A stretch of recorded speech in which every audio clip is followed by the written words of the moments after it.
పూర్వం చాలామంది రాగి పాత్రలను ఎక్కువగా వాడేవారు.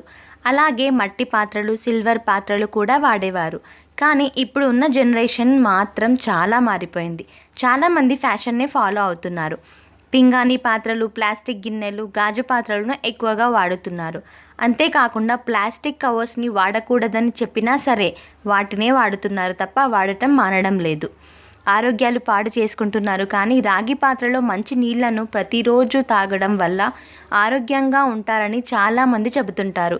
అయితే దానివల్ల ఏ విధమైన ఆరోగ్యం కలుగుతుందో, ఏదైనా హాని కలుగుతుందా, లేక మన పెద్దవాళ్ళు మూఢనమ్మకమా, ఇలాంటివి చాలా విషయాలు మనల్ని వేధిస్తుంటాయి.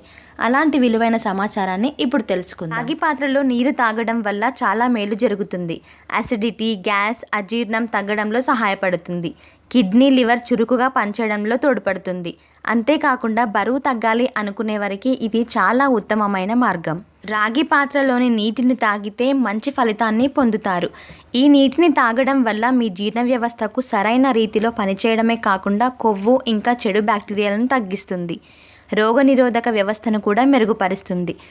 శరీరంలో చాలా రకాల గాయాలను నయం చేసి రోగనిరోధక వ్యవస్థను పెంచుతుంది. కడుపులో ఉన్న గాయాలను కూడా తగ్గించడానికి రాగిలో ఉండే యాంటీ బ్యాక్టీరియా సహాయపడుతుంది. మచ్చలు, ముడతలు కూడా తగ్గిపోతాయి. మానవ శరీరంలో మెదడు అనేది చాలా ముఖ్యమైనది. ఏ పని చేయాలన్నా అందరూ మెదడుతోనే ఆలోచిస్తారు. మెదడు నుండి ఆయా భాగాలకు న్యూరాన్ల ద్వారా సంకేతాలు అందుతాయి. ఈ న్యూరాన్లను మైలిన్ తొడుగు కాపాడుతుంది. రాగిలో ఉండే యాంటీ ఆక్సిడెంట్ ఈ మైలిన్ తొడుగును కాపాడుతుంది. అంతేకాకుండా ఇంకా మెదడుని చురుకుగా మరియు యవ్వనంగా ఉండేలా చేస్తుంది. రాగి రోజుకు 12 మిల్లీగ్రాముల కన్నా ఎక్కువగా తీసుకునే అవసరం లేదట. అయితే రాగి పాత్రలో నీటిని కనీసం 8 గంటలు ఉంచి ఆ నీటిని రోజుకు 2 లేదా 3 సార్లు తీసుకుంటే సరిపోతుందని నిపుణులు తెలియజేశారు.